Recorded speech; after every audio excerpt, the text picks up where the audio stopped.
ओम शांति। आज व्यक्ति बहुत सारे पुण्य कर्म कर रहा है, बहुत सारे लोगों की मदद कर रहा है, लेकिन हमें ये ध्यान रखना है कि ये जो 3 पुण्य कर्म हैं, वो आपके जीवन का सुरक्षा कवच बन सकते हैं। क्योंकि पुण्य कर्म का रास्ता बहुत श्रेष्ठ है, जो हमें भगवान तक ले जाता है, भगवान की शक्तियां देता है, भगवान के वाइब्रेशन हम तक पहुंचाता है। लेकिन अगर उन्हीं पुण्य में पाप जमा हो जाए तो बहुत सारे पुण्य नष्ट भी हो जाते हैं। आपने जीवन में बहुत सारे पुण्य किए, लेकिन आप कारण या कारणे आपने पाप कर्म भी कर दिए, तो वो पुण्य कहीं ना कहीं खत्म हो जाएगा।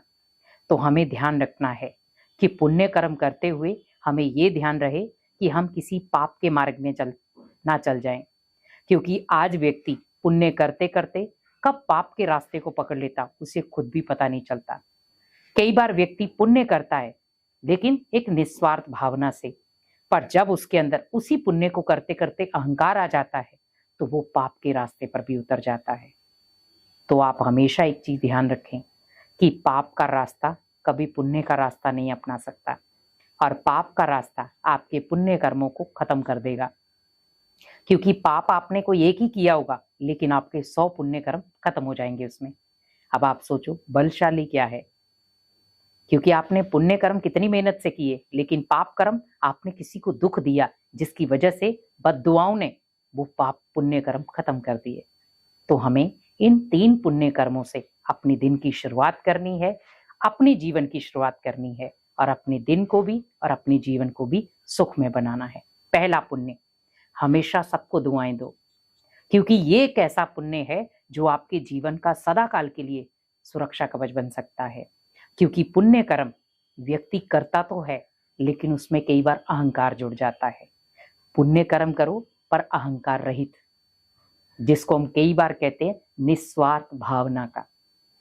किसी के लिए अभी आप कुछ कर रहे हो, मान लो आप दुआएं ही दे रहे हो, जैसे माता पिता अपने बच्चों को दुआएं देते हैं, तो उनमें कोई स्वार्थ नहीं होता उनका। आज देखो, पहले के बच्चे क्या करते थे, घर से बाहर निकलते थे तो माता पिता के पैरी हाथ लगाते थे, लेकिन आजकल के बच्चे क्या हैं, वो नॉर्मली नमस्ते तक नहीं करते और फटाफट निकल जाते हैं। क्योंकि जनरेशन फर्क पड़ गया, संस्कारों में कहीं ना कहीं फर्क पड़ गया।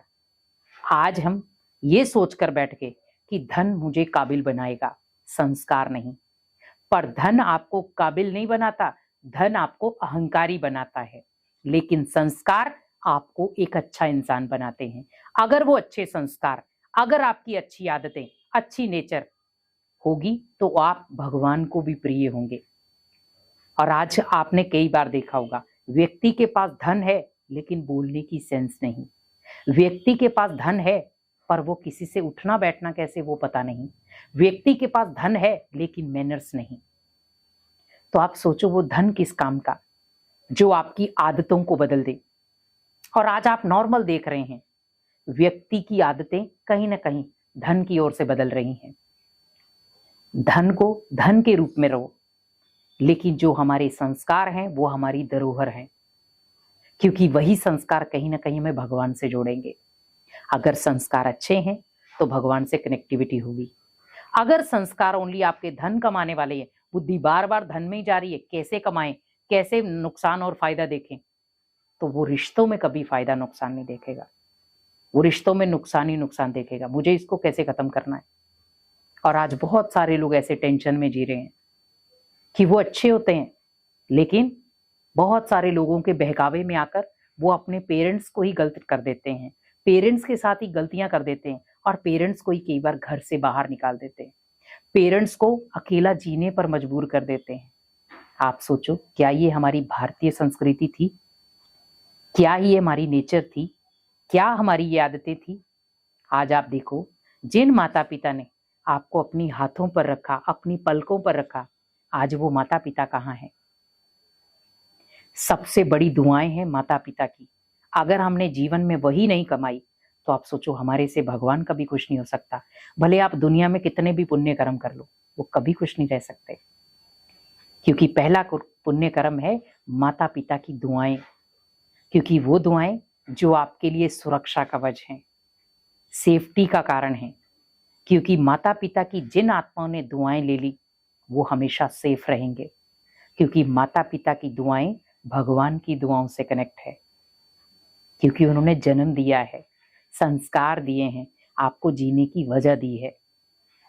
कई बार हमें ये लगता है कि मेरे माता पिता मेरे लिए किया ही क्या है। बहुत सारे आज बच्चे हैं जो बड़े हो जाते हैं, अपने पैरों पर स्टैंड हो जाते हैं, और उस समय वो माता पिता को कहते हैं आपने हमारे लिए किया ही क्या है। क्या माता पिता उन्हें दुआएं देंगे? नहीं। तो पहले आप स्टार्टिंग, अगर पुण्य कर्म करना है तो पहली स्टार्टिंग होनी चाहिए माता पिता की दुआएं। सबसे बड़ा पुण्य है ये। अगर वो आपको दुआएं दे रहे हैं तो आपके पास सुरक्षा का वजह पुण्य कर्मों का। दूसरा, श्रेष्ठ कर्म, जिसको हम सत्कर्म कहते हैं। सत्कर्म मीन्स जो कर्म भगवान की याद में किया जाए, जिसको शास्त्रों में कहा गया कर्म योग। परमात्मा की याद में जब हम कोई भी कर्म करते हैं उसमें श्रेष्ठता जुड़ती है, सत्कर्म जुड़ते हैं। सत्कर्म मीन्स भगवान की याद में किया गया। अब आप सोचो, कोई भी कर्म अगर भगवान की याद में हो रहा है वो कर्म कैसा होगा और हमारा जीवन कैसा होगा। हम जो भी कर्म करेंगे उसमें पुण्य जुड़ेगा और पुण्य हमारे जीवन का सुरक्षा कवच बन जाएगा। तो कोई भी कर्म करो उसको भगवान की याद में करो, तो कभी भी आपसे पाप कर्म नहीं होगा, हमेशा आप पुण्य कर्म करेंगे। और तीसरा, हमेशा खुशियों का दान करो, क्योंकि जीवन अनमोल है लेकिन उसमें खुशी बहुत अनमोल है, क्योंकि खुशी हमारे जीवन की खुराक है। दुख अशांति हमारे जीवन की सजा है। तो हमें सजा नहीं लेनी है, हमें खुशी लेनी है। वो खुशी जो दूसरों को बांटने से बढ़ती है, वो खुशी जहां पर मैं अपने आप को खुश करके सकारात्मक रख सकता हूं, वो खुशी जो मेरे परिवार के लिए मायने रखती है। आप देखो, अगर रोज आपका परिवार दुख अशांति में है तो क्या आप खुश रह सकते हैं? नहीं। तो आप कोशिश क्या करेंगे कि मैं अपने परिवार को सुख शांति वाला बना सकूं, मैं अपने परिवार में खुशियां ला सकूं। तो सबसे पहले खुशी कहाँ होनी चाहिए? आपके पास। क्योंकि जब आपको खुशी देना आ गया, अनेक आत्माओं के चेहरे पर अगर आप खुशियां दे रहे हैं तो यही सबसे बड़ा पुण्य कर्म है और यही आपका सुरक्षा कवच बन जाएगा। तो इन 3 पुण्य कर्मों से आप अपने दिन की शुरुआत करें तो आपका जीवन भी सुख में होगा, परिवार भी सुख में होगा और आपका हर दिन बहुत पावरफुल बीतेगा। ओम शांति।